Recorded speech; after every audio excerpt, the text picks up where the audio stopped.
Assalamualaikum warahmatullahi wabarakatuh. Innal hamdalillah nahmaduhu wa nasta'inuhu wa nastaghfiruh wa na'udzu billahi min shururi anfusina wa min sayyiati a'malina. Man yahdihillahu fala mudilla lahu wa man yudlil fala hadiya lahu. Asyhadu an la ilaha illallah wahdahu la syarika lahu وأشهد أن محمدا عبده ورسوله يا أيها الذين آمنوا اتقوا الله حق تقاته ولا تموتن إلا وأنتم مسلمون يا أيها الناس اتقوا ربكم الذي خلقكم من نفس واحدة وخلق منها زوجها وبث منهما رجالا كثيرا ونساء واتقوا الله الذي تساءلون به والأرحام إن الله كان عليكم رقيبا يا أيها الذين آمنوا اتقوا الله وقولوا قولا سديدا يصلح لكم أعمالكم ويغفر لكم ذنوبكم ومن يطع الله ورسوله فقد فاز فوزا عظيما أما بعد فإن أصدق الحديث كتاب الله وخير الهدي هدي محمد صلى الله عليه وعلى آله وسلم وشر الأمور محدثاتها وكل محدثة بدعة وكل بدعة ضلالة وكل ضلالة في النار. Ayuhal ikhwah, azakumullah, kepada jamaah yang hadir yang mudah-mudahan dirahmati oleh Allah Ta'ala, dan kepada semua pemirsa yang mengikuti kajian ini yang mudah-mudahan dirahmati oleh Allah Ta'ala. Alhamdulillah, kita bersyukur kepada Allah Subhanahu Wa Ta'ala atas segala nikmat yang Allah karuniakan kepada kita, nikmat Islam, nikmat iman, nikmat sehat, nikmat afiat, nikmat dijauhkan oleh Allah dari berbagai macam malapetaka. Dan kita bersyukur kepada Allah Taala diberikan nikmat hidayah di atas Islam dan sunnah. Dan ini wajib kita syukuri, dan kemudian juga kita wajib untuk belajar dan terus belajar Al-Quran wa Sunnah ala fahmi salaf. Kemudian kita memohon kepada Allah agar kita diberikan taufik untuk mengamalkannya dengan ikhlas dan ittiba. Akhwan fiddin, azakumullah, kita akan lanjutkan kajian kita dari buku Syarah Aqidah Ahlussunnah wal Jamaah. Sekarang kita masuk poin yang ke-50 tentang karamah para wali.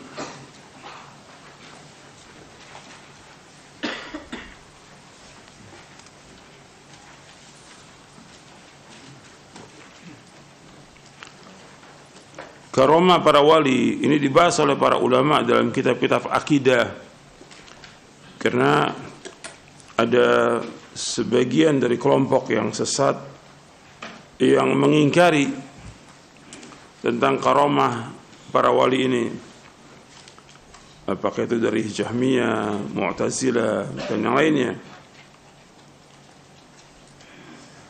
Karamah para wali karomah artinya kemuliaan.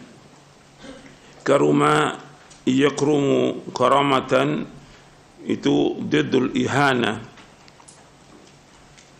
Karamah artinya kemuliaan yang Allah berikan kepada al-awliya, para wali. Yang dikatakan wali adalah orang yang beriman kepada Allah, orang yang bertakwa kepada Allah, itu dikatakan wali. Dasarnya untuk melihat di halaman 420 di surah Yunus ayat 62 ayat 63. Allah berfirman, ala inna awliya Allahi la khawfun alaihim wa lahum yahzanun alladzina amanu wa kanu yattaqun. Ketahuilah, sesungguhnya wali-wali Allah itu tidak ada rasa takut pada mereka dan mereka tidak bersedih hati. Siapa wali Allah itu? Yaitu orang-orang yang beriman dan senantiasa bertakwa. Jadi yang dikatakan wali itu orang beriman dan dia bertakwa kepada Allah, itu wali.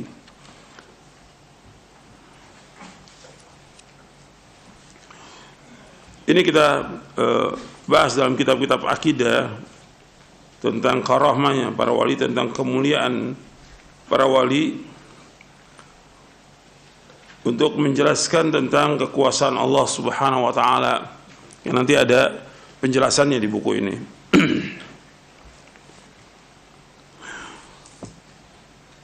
Jadi karamah para wali, keutamaan yang diberikan oleh Allah kepada orang-orang yang beriman dan orang-orang bertakwa. Tapi bukan berarti satu keharusan kalau orang yang beriman bertakwa mesti ada karamah, tidak. Ribuan sahabat adalah orang-orang yang saleh, mereka semua wali-wali Allah. Para sahabat semuanya radhiyallahu anhum ajma'in, semuanya adalah wali-wali Allah, semua para sahabat. Tapi yang mendapatkan karamah hanya berapa orang aja gitu.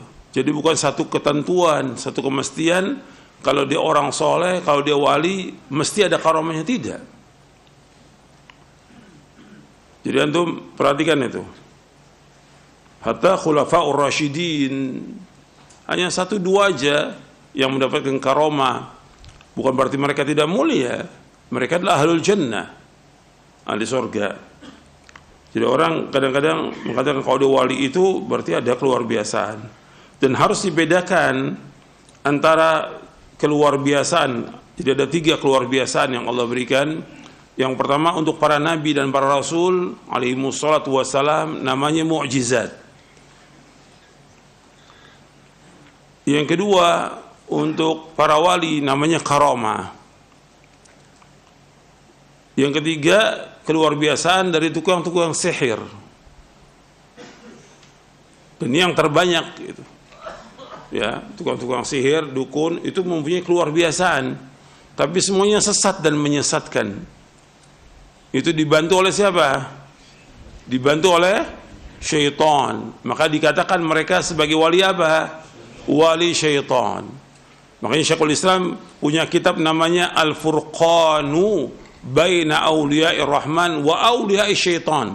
Perbedaan antara wali-wali Allah dengan wali-wali syaitan. Itu beda. Wali-wali Allah itu yang beriman, bertakwa, yang taat kepada Allah, melaksanakan kewajiban sholat yang 5 waktu, melaksanakan sholat-sholat sunnah, melakukan puasa, dan yang lainnya. Mereka berbuat kebajikan. Sedangkan wali-wali setan tidak sholat. Wali setan tidak sholat gitu. Bahkan ketika Jumat pun mereka enggak sholat Jumat. Kalau ditanya sholat Jumat di mana? Di Mekah. Bagaimana sholat Jumat di Mekah? Beda waktu kita dengan Mekah berapa jam? 4 jam gitu. Ternyata memang mereka tidak sholat. Kalau tidak sholat ya bukan wali. Kalau mau dikatakan wali juga berarti wali setan gitu. Jadi kita harus bedakan itu antara wali Allah dengan wali setan. Jadi beda antara sihir, mukjizat dengan karamah, itu beda.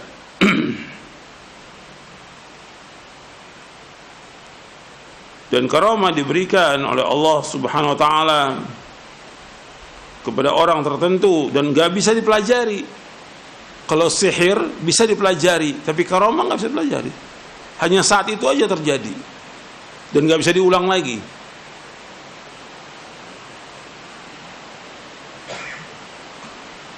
Termasuk dari prinsip Ahlussunnah wal Jamaah yaitu membenarkan, mempercayai karamah para wali dan apa yang Allah tunjukkan melalui mereka dari hal-hal yang luar biasa. Saya ulangi lagi. Kalau yang nggak bawa kitab coba lihat kepada temannya. Yang nggak bawa kitab lihat sama temannya.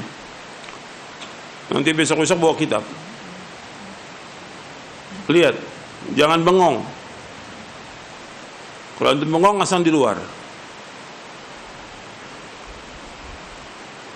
Termasuk dari prinsip Ahlussunnah wal Jamaah yaitu membenarkan, mempercayai karamah para wali dan apa yang Allah Azza wa Jalla tunjukkan melalui mereka dari hal-hal yang luar biasa. Jadi Ahlussunnah mempercayai, membenarkan karamah para wali. Jadi membenarkan karamah para wali yang betul-betul memang dia wali. Dan apa yang Allah tunjukkan oleh mereka dari hal yang luar biasa. Tentang karamah para wali telah dibahas oleh para ulama Ahlussunnah. Karena ada golongan yang mengingkari tentang adanya karamah para wali. Dia dibahas karena ada yang menentang. Mereka yang menentang adalah golongan Mu'tazilah, Jahmiyah, dan sebagian dari golongan Asy'ariyah. Ada juga golongan yang gulu, berlebih-lebihan dalam menetapkan karamah. Mereka meyakini dan mengatakan bahwa setiap yang luar biasa adalah karamah, meskipun itu adalah sihir dan kedustaan. Mereka adalah golongan tarekat sufiyah dan penyembah kubur. Dan ini yang terbanyak di Indonesia ini. Yang terbanyak di Indonesia yang seperti ini. Setiap keluar biasaan itu mesti dianggap oleh mereka karamah. Kiai ini punya karamah, Habib ini punya karamah, tuan guru ini punya karamah. Padahal bukan karamah, tapi merupakan sihir.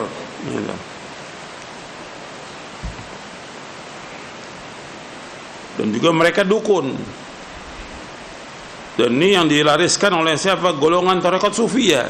Karena mereka percaya, sampai ke kubur pun mereka percaya bahwa syekhnya itu masih hidup di kubur, sehingga mereka datang berbondong-bondong untuk menyembah kuburnya. Ini semua kesyirikan, dan ini syirkun akbar.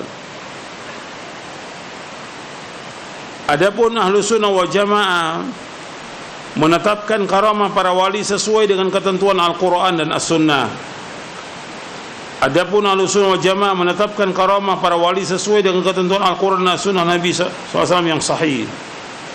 Yang dimaksud dengan karamah adalah apa yang Allah Subhanahu wa ta'ala karuniakan melalui tangan para walinya yang mukmin, berupa keluar biasaan seperti ilmu, kekuasaan, dan lainnya.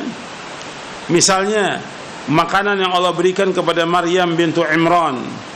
Nanti antum lihat di surah Ali Imran ayat 37 sampai ayat 40. Antum lihat ayatnya. Di sini ada ini di ayat 37-nya.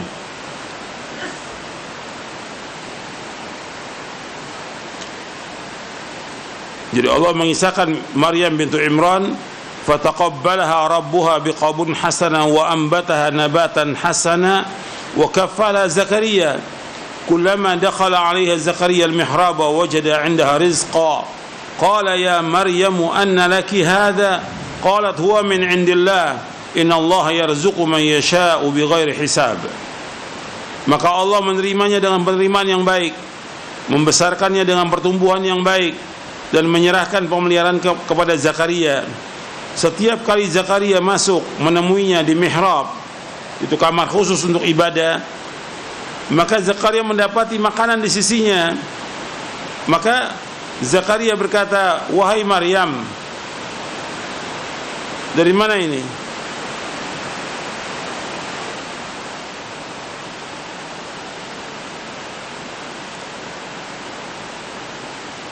Dia berkata, wahai Maryam, dari mana ini engkau peroleh? Maryam menjawab, itu dari Allah. Sesungguhnya Allah memberi rezeki kepada siapa yang Allah kehendaki tanpa perhitungan.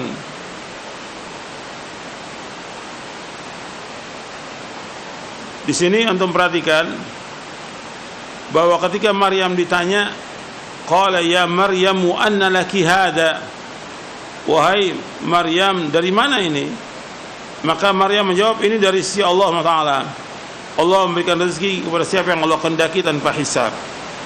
Arti Maryam bukan seorang nabi, karena nggak ada nabi perempuan, nggak ada nabi perempuan atau rasul perempuan, nggak ada. Tapi dia sebagai wali Allah. Jadi setiap Nabi Zakaria masuk mesti ada makanan. Ini dari mana? Dari Allah SWT. Ini menunjukkan kepada karamahnya Maryam.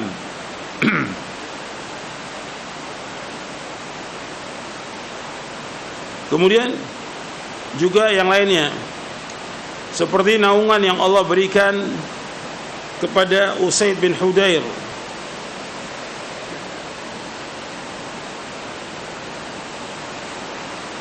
Naungan yang Allah Azza wa Jalla berikan kepada Usaid bin Hudayr ketika membaca Al-Quran. Usaid bin Hudayr radhiyallahu anhu seorang sahabat Jadi ketika dia membaca Al-Quran, Allah memberikan naungan kepadanya. Hadis ini sahih diriwayatkan oleh Imam Muslim. Serta berita-berita mengenai para pemuka dari umat ini, yaitu para sahabat, tabi'in dan generasi yang berikutnya dari umat Islam. Karamah tersebut akan tetap ada pada umat ini sampai datangnya hari kiamat. Arti karamah itu akan tetap ada, dan karamah itu diberikan kepada orang yang soleh, diberikan kepada orang yang bertakwa, diberikan kepada orang yang beriman. Karamah itu tidak akan diberikan kepada orang fasik, tidak.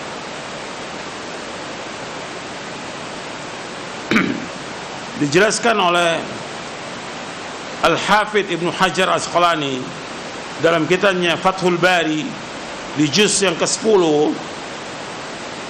Itu dinukil dari Imam Al-Haramain tentang ijma' bahwasanya sihir itu tidak akan muncul kecuali dari orang fasik, dan karamah tidak akan muncul dari orang fasik. Jadi kata Imam Haramain, dinukil oleh Al-Hafidh Ibnu Hajar Al-Asqalani dalam kitabnya Fathul Bari di juz yang ke-10, cetakan Darul Fikr, bahwa sihir tidak akan muncul kecuali dari orang fasik, dan karamah tidak akan muncul atas orang fasik. Jadi sihir tidak akan muncul melainkan dari orang fasik, dan karamah tidak akan muncul atas orang fasik.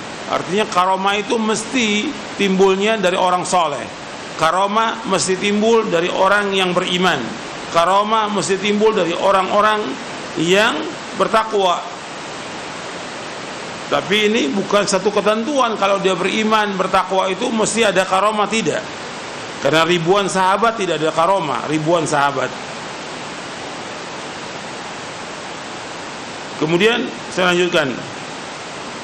Berkata Syekh Abdul Aziz bin Abdullah bin Baz rahimahullah, untuk melihat di halaman 419, Syekh Abdul Aziz bin Abdullah bin Baz menjelaskan mengenai perbedaan antara mukjizat dan karamah, serta keadaan syaitaniah yang luar biasa melalui tangan tukang-tukang sihir atau tukang mengecohkan umat, yaitu bahwa mukjizat merupakan karunia Allah Azza wa Jalla yang diberikan kepada para rasul dan para nabi alaihimu salatu wassalam berupa keluar biasaan. Mukjizat digunakan untuk melawan orang-orang yang menentang para nabi alaihimu salatu wassalam. Jadi mukjizat digunakan untuk melawan orang-orang yang menentang para nabi alaihi salatu wassalam, untuk mengujinya dan untuk mengabarkan diutusnya mereka oleh Allah Subhanahu wa taala, serta untuk menguatkan dakwah para nabi dan para rasul alaihi wassalatu wassalam. Seperti kisahnya Nabi Musa alaihi wassalam diberikan mukjizat oleh Allah berupa tongkat dan juga tangan yang dikeluarkan bercahaya untuk mengalahkan tukang-tukang sihir Firaun. Jadi mukjizat tujuannya untuk melawan orang-orang yang menentang para nabi. Karena Firaun menentang dakwahnya Nabi Musa alaihi salatu wassalam, maka Allah berikan mukjizat kepada Nabi Musa berupa tongkat. Dan juga Nabi Musa dimenangkan oleh Allah SWT dengan tongkatnya itu menjadi ular yang besar. Karena Firaun memanggil tukang-tukang sihir, dan tukang sihirnya bukan satu, ratusan. Tukang sihirnya yang datang itu ratusan. Dan menang Nabi Musa. Tapi tetap saja Firaun berusaha untuk membunuh Nabi Musa dan juga Nabi Harun alaihi wassalatu wassalam. Begitu juga tentang Nabi Ibrahim ketika dimasukkan ke dalam api, maka Allah mengatakan, ya naru kuni bardan wa salaman ala Ibrahim, wahai api, hendaklah kamu dingin dan selamat atas Ibrahim. Begitu juga nabi-nabi yang lain seperti Nabi Isa alaihi salatu wassalam, bisa menyembuhkan orang sakit, bahkan bisa menghidupkan orang mati. Nabi Isa alaihi salam mempunyai mukjizat bisa menghidupkan orang mati, dan Allah abadikan dalam Al-Quran, di dalam surah Ali Imran dan juga dalam surah Al-Ma'idah. Kemudian di antara mukjizat Nabi Muhammad SAW, yang paling banyak mukjizatnya Nabi SAW, puluhan, mungkin juga lebih dari 100 mukjizatnya Nabi Muhammad SAW. Di antaranya pada waktu di Mekah terbelahnya bulan, karena orang-orang musyrik Mekah mau beriman tapi buktikan mukjizat. Kemudian Nabi membelah bulan itu menjadi terbelah di saat malam bulan purnama, tapi tetap aja mereka nggak beriman. Jadi bulan itu pernah terbelah, dan Allah sebutkan dalam Al-Quran, iqtarabatis sa'atu wan syaqqal qamar. Iqtarabis, sudah dekat kiamat, wan syaqqal qamar, dan bulan sudah terbelah. Begitu juga turunnya Al-Quran. Ini mukjizat yang paling besar, yaitu turunnya Al-Quranul Karim. Kemudian rintihan batang kurma, keluarnya air dari sela-sela jari tangan Rasulullah SAW, dan mukjizat yang lain yang sangat banyak. Syarat diberikannya karomah, yaitu orang yang diberi karomah tersebut istiqamah dalam iman dan mengikuti syariat. Syarat diberikannya karomah, yaitu orang yang diberi karomah tersebut istiqamah dalam iman dan mengikuti syariat. Jika tidak demikian, maka yang berlaku padanya adalah keluar biasaan wali-wali syaitan.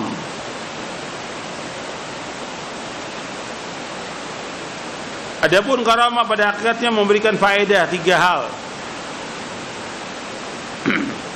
Karamah pada hakikatnya memberikan faedah 3 hal. Yang paling besar, menunjukkan tentang kesempurnaan kekuasaan Allah Azza wa Jalla dan kehendaknya, sebagaimana Allah mempunyai sunnah-sunnah dan sebab-sebab yang menentukan musababnya terjadinya sesuatu yang diletakkannya secara syariat dan secara qadar. Allah Azza wa Jalla juga mempunyai sunnah-sunnah yang lain yang tidak dapat dicapai oleh ilmu, amal, dan sebab-sebab yang berasal dari manusia.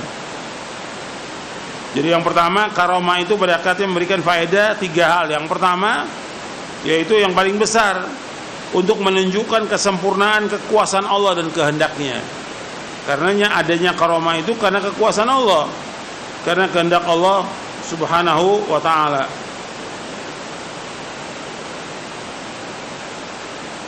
Dan ini contoh banyak ya, kekuasaan Allah yang diberikan kepada hambanya. Artinya pada hakikatnya semua ini menunjukkan tentang kesempurnaan kekuasaan Allah Subhanahu wa ta'ala. Yang kedua, bahwa terjadinya karamah untuk para wali pada hakikatnya adalah mukjizat untuk para nabi alaihi wassalatu wassalam. Karena karamah-karamah itu tidak akan diperoleh mereka melainkan dengan sebab keberkahan mengikuti nabi mereka, yang dengan mereka telah memperoleh kebaikan yang banyak. Artinya yang kedua, karamah itu yang diberikan kepada para wali pada hakikatnya mukjizat nabi. Karena karamah nggak akan diperoleh melainkan karena sebab mereka mengikuti nabi-nabi, yang dari setiap umat ada orang yang diberikan karamah karena mengikuti nabinya. Kalau ada di umat Islam ini yang mendapatkan karamah karena mereka mengikuti Nabi Muhammad sallallahu alaihi wasallam, Jadi kalau ada di umat ini orang-orang soleh yang diberikan karomah karena mereka mengikuti Nabi Muhammad SAW. Jadi berkah karena apa? Karena ittiba. Berkah karena ittiba kepada Rasulullah SAW. Yang ketiga, bahwasanya karomah yang diperoleh para wali adalah kabar gembira yang disegerakan oleh Allah dalam kehidupan dunia. Yang ketiga, bahwasanya karomah yang diperoleh para wali adalah kabar gembira yang disegerakan oleh Allah dalam kehidupan dunia. Allah berfirman di dalam surah Yunus ayat 62 sampai 64. Allah berfirman, "Ala inna awliya Allah la khaufun 'alaihim wa la hum yahzanun. Alladzina amanu wa kanu yattaqun. Lahumul busyra fil hayatid dunya wa fil akhirah. La tabdila li kalimatillah. Dzalika huwal fawzul 'adzim." Ingatlah, wali-wali Allah itu tidak ada rasa takut pada mereka dan mereka tidak bersedih hati, yaitu orang-orang yang beriman dan senantiasa bertakwa. Bagi mereka berita gembira dalam kehidupan dunia dan akhirat, tidak ada perubahan bagi janji Allah. Demikian itulah kemenangan yang besar. Artinya Allah menyebutkan di sini bahwa para wali itu adalah orang yang tidak takut kepada Allah. Para wali itu adalah orang-orang yang tidak ada rasa takut pada mereka. Wali-wali Allah itu adalah orang-orang yang tidak ada rasa takut pada mereka dan mereka tidak bersedih hati. Para wali Allah adalah orang yang takut kepada Allah, tapi maksudnya mereka tidak takut dengan keadaan yang mereka hadapi dalam kehidupan ini. Mereka nggak takut dan mereka tidak bersedih hati, yaitu orang-orang yang beriman dan senantiasa bertakwa. Jadi yang dikatakan wali, orang beriman dan bertakwa.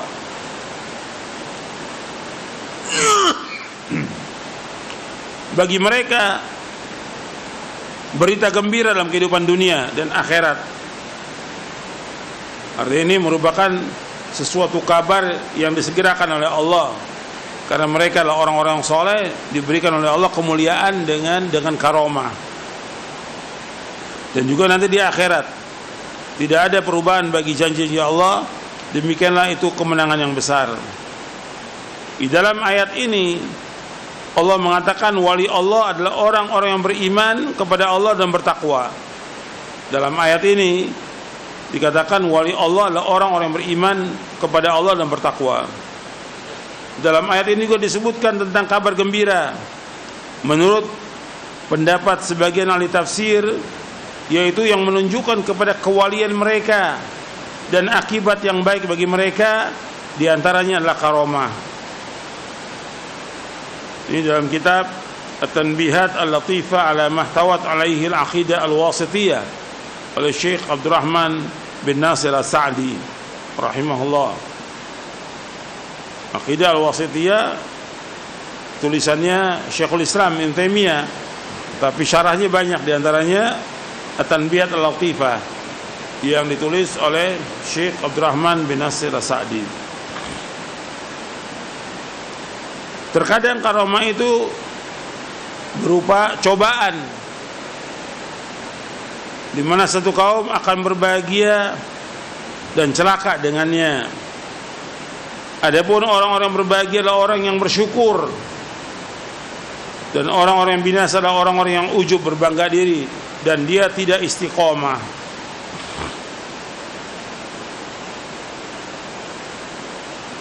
Imam At-Tahawi rahimahullah mengatakan orang mukmin semuanya adalah wali Allah. Yang paling mulia di sisi Allah adalah yang paling taat kepada Allah dan yang paling bertakwa. Saya ulangi, kata Imam At-Tahawi rahimahullah, bahwa orang-orang mukmin semuanya wali-wali Allah, dan yang paling mulia di sisi Allah adalah yang paling taat kepada Allah dan yang paling bertakwa. Jadi orang-orang beriman adalah wali-wali Allah secara umum. Tapi yang perlu diperhatikan bahwasanya orang beriman Yang dikatakan wali-wali Allah, dia beriman, kemudian dia bertakwa kepada Allah, kemudian dia melaksanakan yang wajib-wajib, kemudian dia melaksanakan yang sunnah-sunnah. Artinya dia beriman, kemudian dia bertakwa kepada Allah, dia melaksanakan yang wajib-wajib, kemudian melaksanakan yang sunnah-sunnah, kemudian dia istiqomah. Itu yang dikatakan adalah wali-wali Allah. Jadi bukan dikatakan bahwa orang mukmin itu wali-wali Allah kemudian dia sudah pasti ada karamah, tidak. Tapi orang mukmin semua wali oleh Allah. Dengan dasar Al-Quran, Allah berfirman dalam surah Muhammad ayat 11, "Dzalika bi anna Allaha maula alladziina aamanu wa annal kafirina la maula lahum." Yang demikianlah karena Allah pelindung bagi orang-orang beriman, sedangkan orang-orang kafir tidak ada pelindung bagi mereka. Atau orang beriman adalah wali-wali Allah yang dilindungi oleh Allah Subhanahu wa taala. Allah juga berfirman di dalam surah At-Taubah ayat 71, "Wal mu'minuna wal mu'minatu ba'duhum awliya'u ba'd." Dan orang beriman laki-laki dan perempuan sebagian mereka menjadi wali bagi sebagian yang lain, maksudnya menjadi penolong bagi sebagian yang lain. Wali Allah adalah orang mukmin yang melaksanakan perintah-perintah Allah dan menjauhkan larangannya. Saya ulangi lagi. Wali Allah adalah orang-orang mukmin yang melaksanakan perintah-perintah Allah dan menjauhkan larangan-larangannya. Mentauhidkan Allah Subhanahu wa taala, menjauhkan segala macam bentuk kesyirikan. Melaksanakan sunnah-sunnah Nabi SAW, menjauhkan bid'ah. Melaksanakan sholat 5 waktu, puasa di bulan Ramadan, dan melaksanakan amal-amal soleh dan lainnya. Jadi antum perhatikan di sini, wali Allah itulah orang mukmin yang melaksanakan perintah-perintah Allah, menjauhkan larangannya. Kalau dia orang mukmin, kalau umpamanya dia sebagai wali, tapi dia tidak sholat, ada wali nggak sholat, bagaimana dikatakan wali? Wali nggak puasa, bukan wali. Bahkan di Indonesia ini ada wali orang gila. Di Indonesia ini ada wali orang gila. Kata mereka wali majdzub. Kata mereka wali majdzub. Maksudnya majdzub artinya ditarik. Ditarik akalnya oleh Allah karena saking cintanya kepada Allah. Jadi gila dia. Bagaimana ada wali orang gila? Nggak mungkin. Jadi di Indonesia ini banyak, bukan satu di Indonesia ini. Orang datang ke sana sampai nanya kepada orang gila, bagaimana tentang nasib saya? Saya minta tolong, saya sakit gak? Orang gila ini ditanya. Cuma mereka bikin nama dengan nama-nama yang sepertinya bagus. Wali majdzub. Gitu. Dan ada dalam tarekat sufi ada itu disebutkan gitu, tentang adanya nanti wali-wali yang seperti itu. Dan ada memang di Indonesia, didatangi oleh orang banyak, gila gitu. Bahkan sebagian telanjang gitu. Sampai mereka pakaikan sarung segala macam. Nah itu datangi. Ini karena kebodohan, karena ketololan. Nggak ada yang nama wali seperti itu. Wali itu orang beriman yang mereka bertakwa, waras. Wali itu bukan orang gila. Jadi wali adalah orang-orang yang beriman yang dia melaksanakan perintah Allah. Gimana orang gila? Orang gila kan diangkat kolam, nggak ada kewajiban, nggak sholat, nggak puasa, tapi dibilang wali. Dalam Islam nggak ada itu. Tapi di Indonesia ada. Dan orang datang ke sana dibilang wali majdzub. Ini enggak ada, dalam Islam tidak ada ini. Ini semuanya bualan daripada orang-orang torekot ini. yang mereka mengangkat orang seperti ini, yang harus kita pahami bahwa tujuan dari orang-orang di belakang ini merusak agama Islam. Merusak agama Islam. Karena mereka tidak melaksanakan ibadah sholat dan dibanggakan. Oh, Syekh ini punya karomah, Habib ini punya karomah, Kiai ini punya karomah. Padahal itu semua keluar biasaan karena dukun, karena sihir, bukan karena karomah. Di Indonesia banyak yang seperti ini, dukun, dan itu dibanggakan. Dalam Islam nggak ada. Dan cerita-cerita yang disampaikan kepada murid-muridnya, yang sampai kepada kita, semua cerita bohong. Maka dikatakan apa? Khurafat. Khurafat, cerita bohong. Dia bisa jalan di air, dia bisa terbang, nggak boleh dipercaya. Itu semuanya bohong. Dan nanti akan ada itu di bab selanjutnya, nanti akan ada tentang hakikat dan syariat. Seperti disebutkan, antum lihat di halaman 425. Di halaman 425.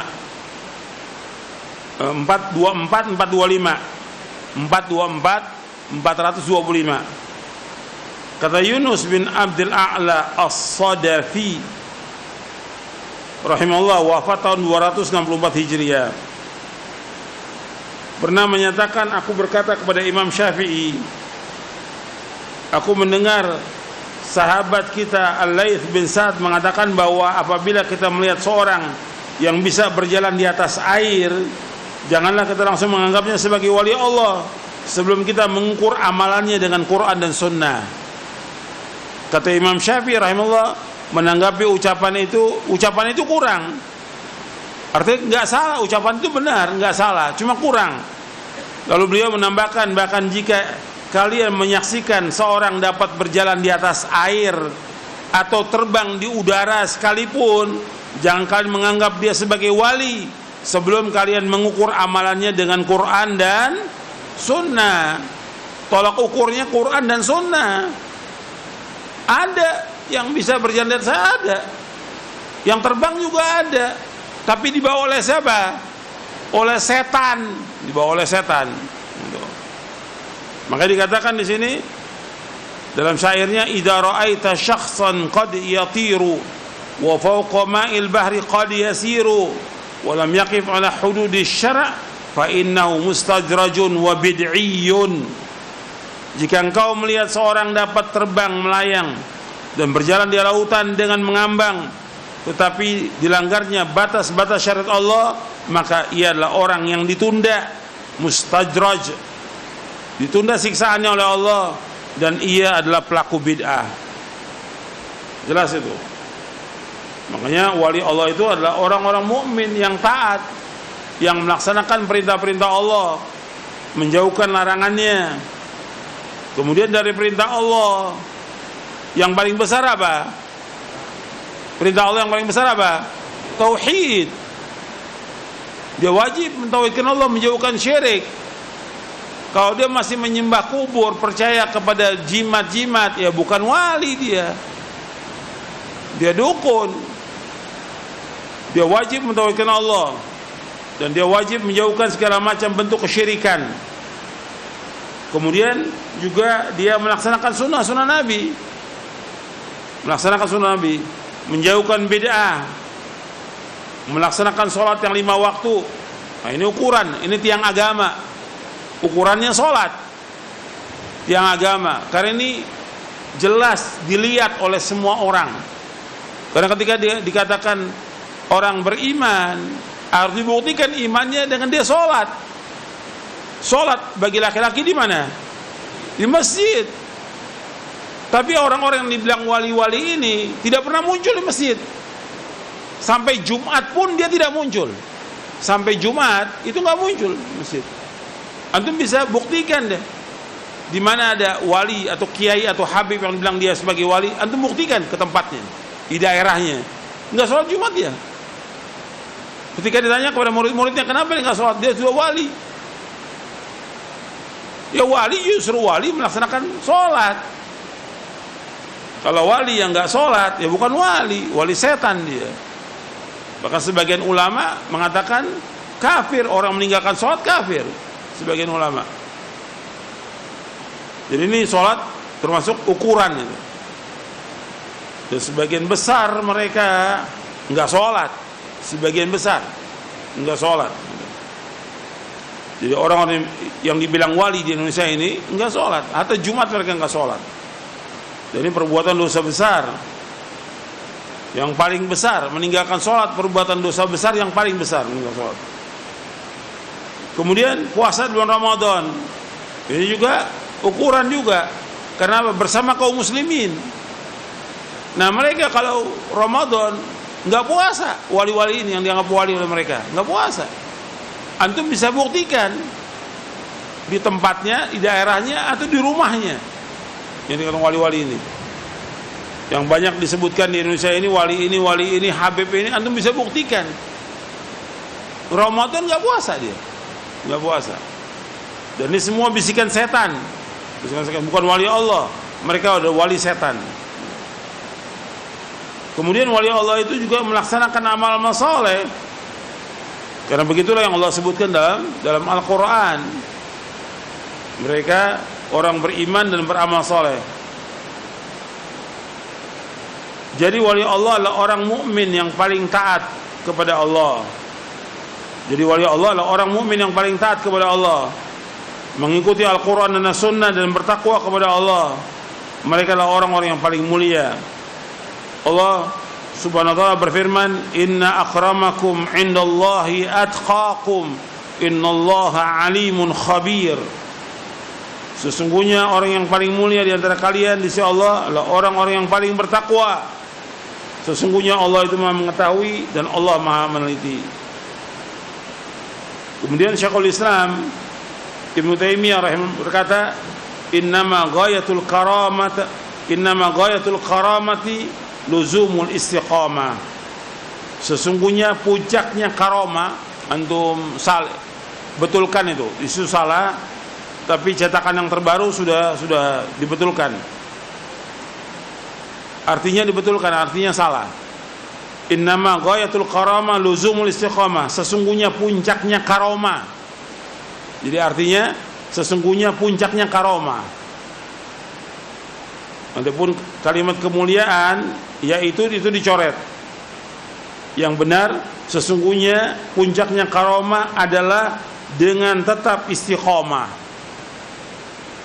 Innama ghayatul karamah luzumul istiqamah. Sesungguhnya puncaknya karamah adalah dengan tetap istiqamah dalam iman dan ketaatan. Artinya yang paling penting bagi kita bukan karamah. Bagi orang beriman, yang paling penting bagaimana dia istiqamah tidak dalam ketaatan dia kepada Allah. Itu yang paling penting. Bagaimana dia istiqamah terus sampai dia meninggal dunia dalam keadaan beriman kepada Allah, dalam keadaan husnul khatimah. Kalau ada orang diberikan karamah, kemudian setelah itu dia ujub, dia bangga, kemudian setelah itu dia mulai itu pudar ketaatannya, tidak istiqomah lagi. Dan ini banyak yang seperti ini.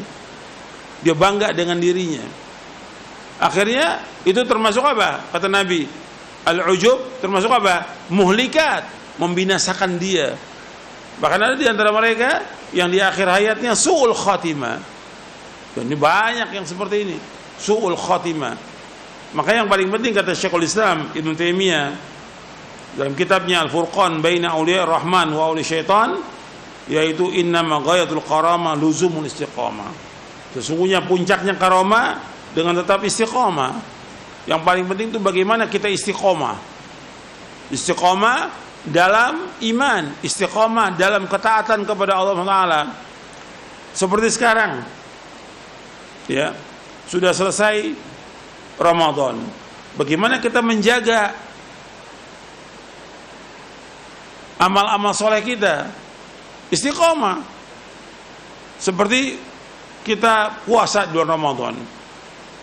Selesai puasa Ramadan, bukan kemudian selesai, ada lagi sunnah-sunnah yang kita laksanakan. Seperti apa? Puasa apa? Syawal. Dan Nabi menyebutkan demikian, man shama ramadhana summa atba'u sitan min syawal kana kasiyamid dahar. Barang siapa yang puasa Ramadan kemudian diiringi dengan hari Syawal, maka seperti puasa setahun penuh. Kemudian puasa Senin Kemis, puasa 3 hari setiap bulan. Ini amal-amal soleh. Begitu juga ketika dia Ramadan, dia melaksanakan sholat wajib berjamaah di masjid. Kan masjid penuh tuh kalau Ramadan, sholat berjamaah. Setelah Ramadan tetap wajib sholat berjamaah. Karena bagi laki-laki wajib sholat berjamaah di masjid. Dan itu dijaga sampai kita mati. Allah menyuruh kita bagi laki-laki sholat berjamaah di masjid, bukan di rumah.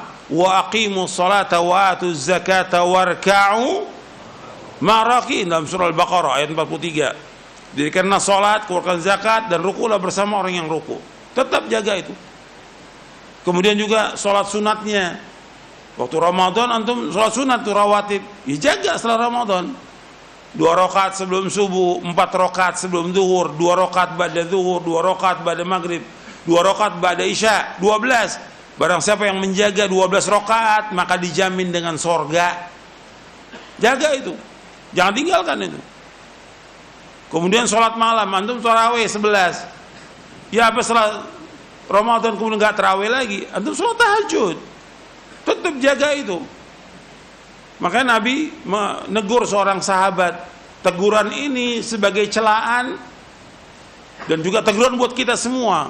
Kata Nabi kepada seorang sahabat, ya Abdullah, la takun mithla fulanin kana yaqumul laila fataraka qiyamal lail. Muttafaqun alaih.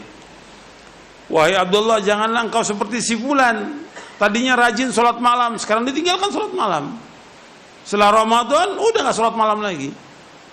Mesti jaga itu sholat malam terus. Dan Nabi menjaga sholat malam, para sahabat menjaga sholat malam terus gitu. Dan itu merupakan kebaikan. Dan afdalus shalah ba'dal faridati sholatul lail. Sholat yang paling utama setelah yang wajib sholat malam. Jaga itu sholat malam, dikerjakan semua karena Allah. Kemudian juga amal-amal soleh yang lain seperti sedekah, seperti membaca Al-Quran. Antum jangan tinggal baca Al-Quran, paling enggak minimal 1 hari 1 juz. 1 hari. Yang menyuruh baca 1 hari 1 juz adalah siapa? Rasulullah SAW. Iqra'ul Quran fi syahrin, hatamkan Quran selama 1 bulan. Iqra'hu fi 20 laila, baca selama 20. Artinya 1 hari 1,5 juz. Iqra'u fi 10, baca hatamkan selama 10 hari, berarti sehari 3 juz. Jadi terus baca itu Al-Quran tiap hari. Jadi bukan Ramadan aja baca Quran gitu. Tiap hari baca Quran. Dan kita jaga tuh istiqomah. Kemudian juga amal-amal soleh yang lain yang biasa kita lakukan, jaga istiqomah. Yang penting itu bagaimana kita istiqomah terus. Dan keutamaan istiqomah itu luar biasa. Keutamanya sangat banyak, puluhan keutamaan. Bahkan Allah menyebutkan dalam surah Fussilat, innal ladzina qalu rabbuna Allah tsumma istaqamu tatanazzalu alaihimul malaikatu alla takhafu wala tahzanu wa abshiru bil jannati allati kuntum tu'adun.